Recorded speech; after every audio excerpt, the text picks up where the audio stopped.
कणकवली विधानसभा मतदारसंघातील शिवसैनिकांच्या महामेळाव्याला उपस्थित राहणारे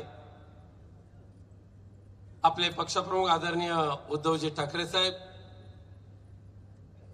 समोर बसलेले आदरणीय रश्मी वहिनी, व्यासपीठावर उपस्थित असलेले शिवसेनेचे नेते भास्कर शेठ जाधव, आमचे संपर्क प्रमुख अरुभाई दुधवडकर, लोकप्रिय आमदार वैभव नाईक, जिल्हा प्रमुख संदेश पारकर, जिल्हा प्रमुख संजय पडते, माननीय सतीश सावंत, माननीय अतुल रावराणे, इतर सर्वच व्यासपीठावर बसलेले उपस्थित सर्व मान्यवर पदाधिकारी आणि शिवसैनिक बंधू भगिनींनो, साहेब ह्या मैदानावरची आपली तिसरी सभा आणि प्रत्येक सभेमधून ह्या कणकवलीवासियांनी आपल्याला यश आणि यशच प्राप्त करून दिलेलं आहे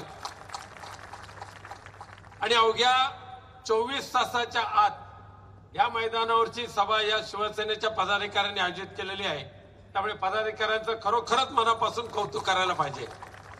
आणि केवळ आणि केवळ कणकवली विधानसभा मतदारसंघ आता टिल्ल्याच्या पोटात पोटशूळ उठणार, त्यामध्ये कोणती शंका नाही। असं भास्कर शेठनी बराच पंचनामा केला असल्यामुळे मी काय फार त्या भानगडीत पडत नाही।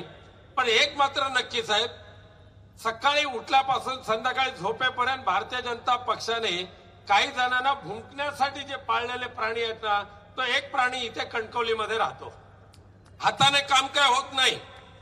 आपल्या सिंधुदुर्ग जिल्ह्याचं दुर्दैव साहेब की देशाच्या संसदेमध्ये जे काही आम्ही खासदार प्रश्न विचारतो, मंत्री उत्तर देतात, पण आम्हाला लाज वाटली त्या कणकवली विधानसभा किंवा कोकणचं प्रतिनिधित्व करून केंद्रामध्ये मंत्रीपद ज्यांनी भूषवलेलं आहे स्वतःच्या उंचीप्रमाणे, त्यांना प्रश्नाची उत्तरं देत असताना लोकसभेच्या अध्यक्षांना सातत्याने हस्तक्षेप करावा लागतो।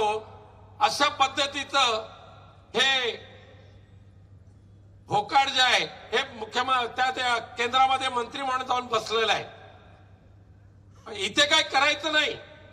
मंत्रिपदाचा उपयोग ह्या कोकणसाठी सिंधुदुर्गसाठी काही करायचं नाही। केवळ आणि केवळ भारतीय जनता पक्षाची लाचारी करायची आणि त्यासाठी सकाळपासून संध्याकाळपर्यंत उद्धव साहेबांवर टीकात्मक बोलायचं, या पलीकडे काय करायचं नाही। पण आता भुंकणाऱ्यांचा आता दिवस थोडेच राहिलेले आहेत। लोकसभा येत आहेत, विधानसभा येत आहेत, जिल्हा परिषदा पंचायत समिती घेण्याचा हिंमत हे दाखवतच नाही।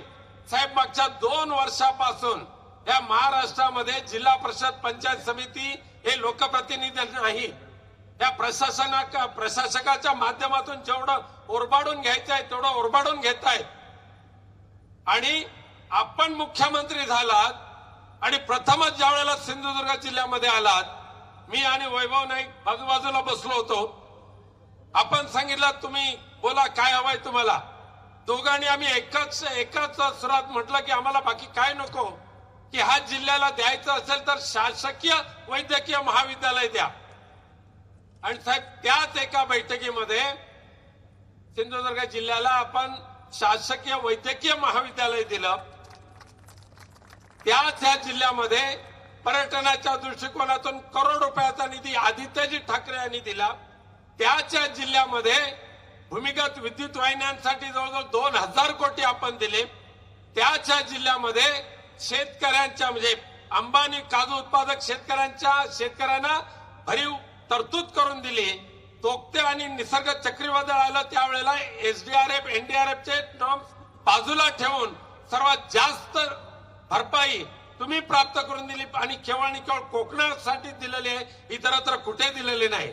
अर्थात शासकीय वैद्यकीय महाविद्यालय मिळून दिल्यानंतर, मंजूर केल्यानंतर ह्या नारायण राणेंचं काळं मांजर आडवं जायला लागलं मंत्रिपदाचा दुरुपयोग करून।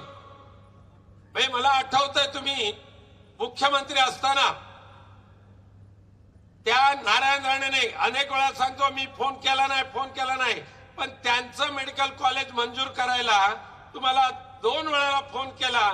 दुसऱ्या फोनवर तुम्ही ताबडतोब जिल्ह्याच्या हिताच आहे म्हणून त्यांचं खासगी मेडिकल कॉलेज मंजूर केलं। नारायण राणे विरोधी पक्षात असताना सुद्धा आता या हैवानाला त्याची जाणीव नाहीये, परंतु शासकीय वैद्यकीय महाविद्यालय होत असताना मात्र नारायण राणेने जेवढे अडथळे आणले, कारण त्यांच्या कॉलेजमध्ये प्रवेश घ्यायचा झाला तर 1 कोटी रुपयाला प्रवेश, आणि शासकीय वैद्यकीय महाविद्यालयामध्ये प्रवेश घेताना गरिबांची मुलं तिथे डॉक्टर्स बनतायत. ही फार मोठी देणगी तुम्ही या सिंधुदुर्ग जिल्ह्याला दिलेली आहे. आणि म्हणून भालचंद्र महाराजांची पावनभूमी इथे सत्कार्यच होणार, आणि आपल्यासारख्या सज्जन आणि सद्विचारी वृत्तीच्या मुख्यमंत्र्यांची पुन्हा एकदा या महाराष्ट्राला आवश्यकता आहे. भराडी देवीकडे तर आम्ही प्रार्थना केली, पण जनता जनार्दन सुद्धा साहेब याच्यातून सुद्धा, यांच्याकडून सुद्धा आम्ही भगवंताकडे प्रार्थना करतो, या हैवानांना गाडून टाका, गद्दारांना गाडून टाका, आणि आपल्या नेतृत्वाखाली पुन्हा एकदा महाराष्ट्रामध्ये शिवशाहीचं राज्य आणा, अशी भालचंद्र महाराजांकडे प्रार्थना करतो आणि माझे 2 शब्द संपवतो. धन्यवाद. जय हिंद, जय महाराष्ट्र. एबीपी माझा, उघडा डोळे बघा नीट.